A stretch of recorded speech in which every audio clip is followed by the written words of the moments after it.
today we have a book that is very, very topical. The name of this book is A Journey in Service. If you like, let's call it the book from now on. It is the book. The person in question who wrote this book was the only military president Nigeria had ever known. Every other military man who ruled Nigeria was called head of state or whatever other name. But the one who took the name military president, yes, no other person have ever done that. The man was called fondly IBB. His full name is General Ibrahim Badamasi Babangida, IBB for short, retired. The man was around the corridors of power for a very long time, saddled close to power, participated in almost, if not all, the coups that ever took place in Nigeria, particularly the successful ones. So when he took over eventually, it wasn't a big deal for us. We knew the man was around the corridors of power. But while he was there, he was also a man of the people. Oh no, of course. IBB with his toothy smile, he has this gap tooth. He became a regular face on the pages of newspaper and on electronic media for the period he was there. One thing that went for IBB was charismatic. Oh, you can't take it away from him. Very charismatic man. He got every critic to work with him or work for him, if you like. The great Wole Soyinka worked for him. What about Papa Daisholare? He worked for him. Every person that was a social critic worked for him. Professor Wole Soyinka was quoted as saying that you can never be in the same room with this man without being convinced of his point. He said he had the habit of taking you to his bedroom if he wants to convince you. And when a man takes you to his bedroom, you are disarmed. And that's how he got all these social critics to work for him in his time. I think he also tried to do things differently in this nation. One thing you can't take away from him again is the fact that he was never afraid to take decisions. No, IBB could take any decision from MAMSA to structural adjustment program, just name it. He was giving us one thing every other day. And one military president, one president who speaks from his head, he hardly uses a written paper when he speaks.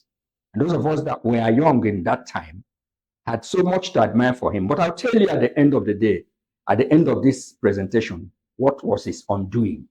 That one I'll reserve till the last moment. If you didn't know his undoing, you will know. Now, let me entice you. Let me get you through to get interested in the book. He said about the 1966 coup, the very first coup that changed the face of governance in Nigeria. That coup was led by Chukwuma Kaduna Nzogu. Kaduna Nzogu Chukwuma came from Opanam. At that time in question, Opanam was under Midwest because Osadebe was the governor of Midwest, carved out from the West. And there were Igbo-speaking parts, there were other parts. So he was not even an Easterner, so to say. So he led the coup. According to IBB, the constitution of the coup was made up of people from all parts of Nigeria, from Yoruba land, from the north. And the purpose of the coup, which we have always known, was again confirmed by IBB. The purpose, they said, was to bring out Obafemi Awolowo, who was serving treasonable felony sentence, and make him the prime minister of Nigeria. That was the purpose. Now, there had been this talk that it was an Igbo coup. Igbos planned it. Igbos did this. But IBB settled that matter for good. It had always been. Everybody knew. Anybody who calls it an Igbo coup wasn't being fair to history. An Igbo man, well, yes, led. In combination, somebody must lead with other tribes. But you know the funny thing? An Igbo man foiled the coup, according to IBB. J.T. Agirosi from Umuahia and other Igbo people, Ojukwu from Kano. Ojukwu was in Kano then, commanding the garrison there. These people fought and stopped the coup. Do you know that an Igbo man, Obienu, killed his boss, an Igbo man, in the process of foiling the coup? So he settled that matter for good. Because it wasn't an Igbo coup we knew. Just like I told you, most of the things he said, most of them are not new. There is nothing new as far as I'm concerned, because I was young enough to know things at that time. So, but it's good, particularly for the younger generation. So that coup issue, 1966 coup, was settled for good. Another matter of interest was June 12. June 12, we knew that MKO Abiola, Chief Abiola, won the election, and everybody knew. But the good thing is that the central actor, the very important person who was the head of state, the military president at that time, who annulled the election, for once openly said, I think Chief Abiola won the election. Whether he thinks or not, the truth is, what was left was Mina. What was left was only the state of Mina, a state containing Mina. The rest of the results were declared already, and they were stopped on the track. So even if you remove Mina, Abiola was still winning Tofa by a wide margin. So everybody knew. He didn't tell us what we didn't know. So, but now he has said it, and that settles it. And of course, there have been talks here and there. One of our politicians said, why not we declare him former president? I mean, MKO. Well, that's for government to do. Whatever it takes, that's a different matter. We are not interested in delving into that. But having been made clear by the chief actor of the annulment that actually Abiola won the election, it's fair to give him some recognition. That we would support, that we will say. Now, June 12 issue settled for good by this single book, by this book, once more. There are so many other interesting matters. I'm arousing your interest. Please read this book. Take it and read it. It's written in a very simple, flowing English. The issue of his friend, his bosom friend, I mean IBB's bosom friend, Mama Vasa, I came again. I still remember. Because Vasa was a poet. Commonwealth poets, Commonwealth writers, world writers pleaded with him not to kill this man. Retire him, you can even send him to prison. He will come out one day. But IBB, in spite of being his bosom friend, killed his friend. You know what it reminds me? I don't know whether you have read the classic, Things Fall Apart. How Okonkwo killed Ikemefuna.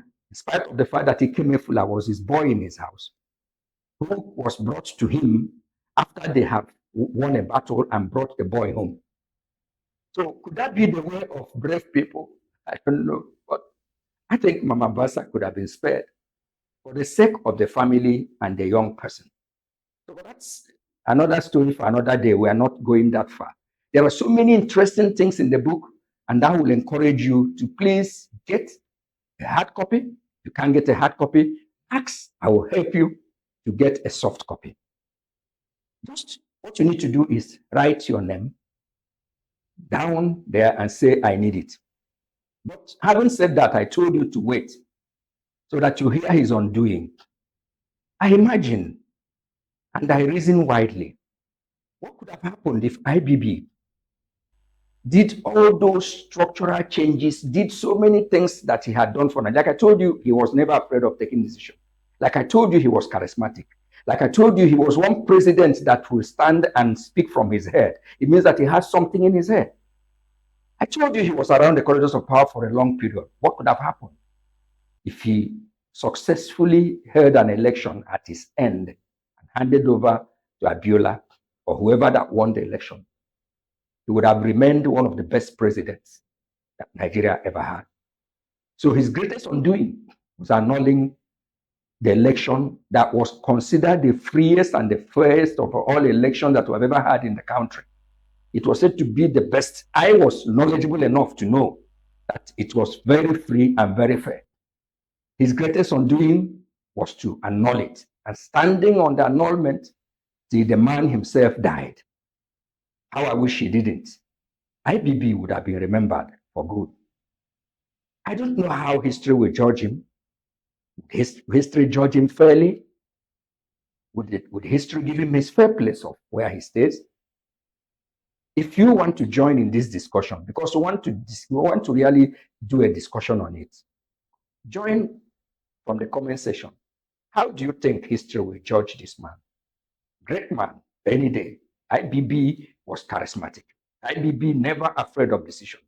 IBB was one man, according to people who got close to him, that you can never get close to him without being convinced of his point of view. Thank you once more. Buy the book.